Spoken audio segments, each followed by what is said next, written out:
Hello, this is Cathy Cassidy with chapter 2 of Angel Cake. I hope you're enjoying it so far. And today we will hear all about Anya's first impressions of Britain and of Liverpool. And let's just say they're not quite the way she imagines.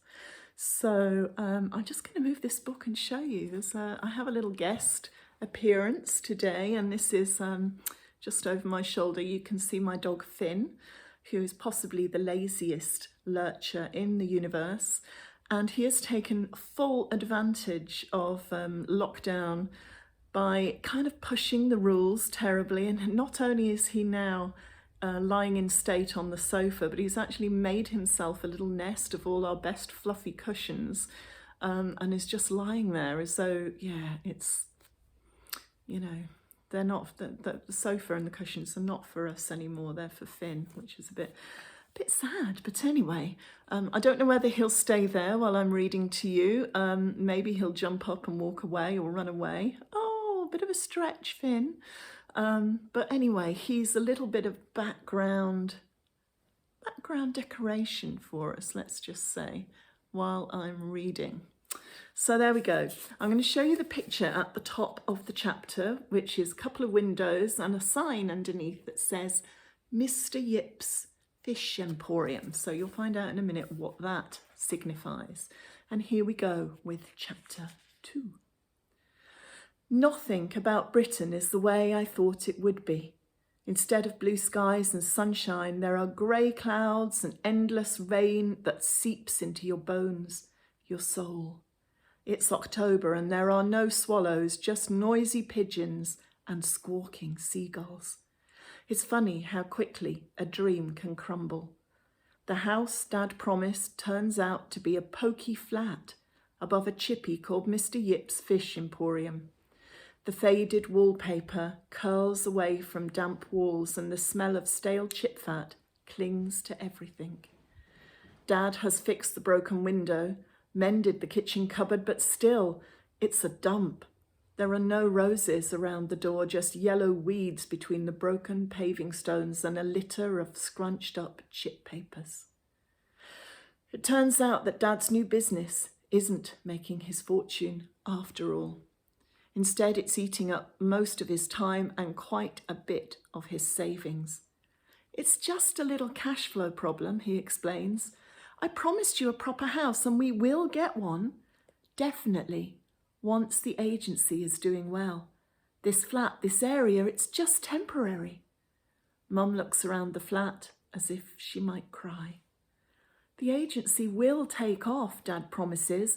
You have to trust me on this. We had a few problems, but the cash I've been able to put into the business will soon make sure we're in profit. I didn't want you to change your plans. I wanted us all to be together. We've waited so long to be a family again. Dad puts his arms around Mum and me and Kasia, and for a moment the nightmare flat fades. We are together again. That's what matters, isn't it? And this is an adventure. That's what I tell myself, curled up in a creaky bed with the moonlight flooding through stringy curtains, and the sound of my little sister Kasia crying softly into her pillow. That's what I tell myself the next day as we walk into town to go to the Polish Mass at the Catholic Cathedral. Mum, Kasia and I look around at the tall Victorian houses which look like they've seen better days. The ragged pair of boxer shorts hanging from a tree like a flag. The beer cans in the gutter. Even the cathedral is not what I expected. It looks like a giant ice cream cone dumped down onto the pavement, or a shiny spaceship that has landed by accident and can't quite get away again. It's a million miles from the tall, elegant churches of Krakow. Inside, though, light streams through the stained glass. It's like being inside a giant kaleidoscope with patches of jewel-bright colour everywhere.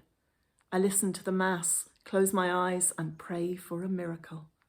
Something to rescue us from the sad and scruffy flat, the endless grey drizzle. I want my dream back because it was way better than reality. After Mass, we stand on the cathedral steps while Dad introduces us to his friends and workmates. "This is Tomasz and Stefan, who work with me," he says, beaming. "This is Mr. and Mrs. Novak and Mr. and Mrs. Zamoyski. Pleased to meet you. Of course, this is a difficult time to be starting out. There's not quite as much work as there once was, but I'm sure you'll be fine. Welcome, welcome." We shake hands and smile until our faces hurt. "You'll find it very different from home," one girl tells me. I hated it at first. "Just don't show them you're scared," another girl tells me. "I'm not scared," I argue, and the girls just look at me, smiling, as if they know better. Well, maybe they do. The next day, I pull on a white shirt and black skirt, ready for school. I slip on a second-hand blazer, black with red piping, 2 sizes too big for me. It belonged to the teenage son of one of Dad's workers who went to the same school I will be going to. He doesn't need his blazer now because the whole family packed up and went back to Warsaw. I look out at the grey rain and I almost envy them. Mum walks us to school, her lips set into a firm, determined line. The playground of St. Peter and Paul's is quiet as we walk over to the office, with just a few kids in blazers hanging around in little groups. In the office, we fill in forms slowly with lots of sign language and mime to help us along. Mum keeps looking at me to help explain what the office staff are saying, but it doesn't sound anything like the language I've been studying so hard at school in Krakow. It makes no sense to me at all.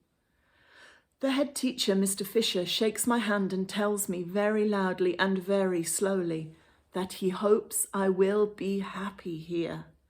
And then Mum and Kasia are gone to go through the whole thing again at Kasia's new primary school. And I am left alone.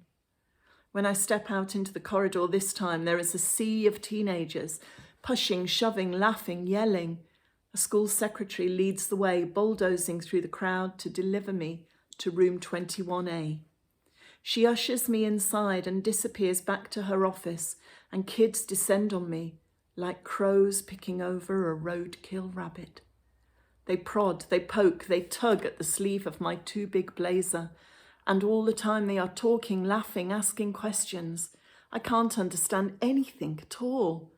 By the time the teacher turns up, the questions have got louder, slower, with accompanying sighs and rolling of eyes. "What is your name? Where do you come from?" I open my mouth to answer, but my voice has deserted me and the teacher raps on her desk for silence. I slump into a front row seat, shaken, my eyes suddenly brimming with tears.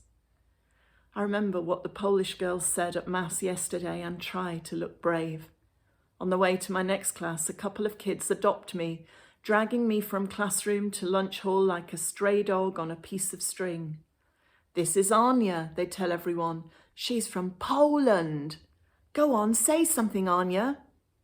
Every time I open my mouth, people laugh and roll their eyes. "What?" they yell. "Don't they have schools where you come from? Stick with me, I'll look after you." I am a novelty, a joke. By the end of the day, I'm exhausted and so far out of my depth I don't know how I'll find the courage to ever return. The school is nothing like the ones in the English books Dad used to send me, nothing at all. I'll never fit in here, not in a million years. When I get home to the pokey flat above the chippy, my little sister Kasia is dancing around the living room, singing a song she learned in English. She runs up to me, waving a reading book at me. "I made 3 new friends today," she tells me. "Jodie, Lauren and Amber. My teacher is called Miss Green. She's really nice. How was your school?" "Fine," I tell her, through gritted teeth. "I like it here," Kasia decides. "Everyone is really friendly." I can't be jealous because my little sister is settling in so easily. Can I? And guess what, Mum chips in, I found myself a job so I can help your dad out with the cash flow and hopefully get us out of this place and into somewhere a bit, well, nicer. Right, I say. What's the job? Mum looks shifty. It's just cleaning work, actually, she admits. My English isn't good, so I couldn't expect any more. Still, I've never been afraid of a bit of elbow grease, and it's a start. I try for a smile, but it's a struggle. Mum, I ask in a quiet voice, what happens if we try and we just don't settle in? If we decide we don't like it here? What if Britain is not for us? Mum frowns. We will settle, Anya, she tells me firmly. I know the flat is not what we expected, and that school will be hard for you at first. It was always going to be difficult, but we have opportunities here, a chance for a better future. Your dad has worked so hard for this. We must make it work. There's no going back. No going back. I think of the sunlight glinting on the river Vizsla, the swallows swooping, crisp white snow on the rooftops, of my best friend Nadia sitting alone next to an empty desk that used to be mine. My heart feels cold and heavy, like a stone inside my chest. So that was Anya's first day at school, kind of very hard for her. I hope you're going to tune in tomorrow and listen to chapter 3 when things begin to really get quite a lot more interesting. I'm not going to say any more than that just yet. And yeah, I think that my chapter of Angel Cake has actually sent Finn completely to sleep. So maybe it's a good thing to listen to last thing at night. Who knows? Don't forget to leave your questions and your comments at the end of the YouTube channel so that I can answer anything that you're curious to know more about on the Sunday Book Club this Sunday. And I'll see you tomorrow. Take care.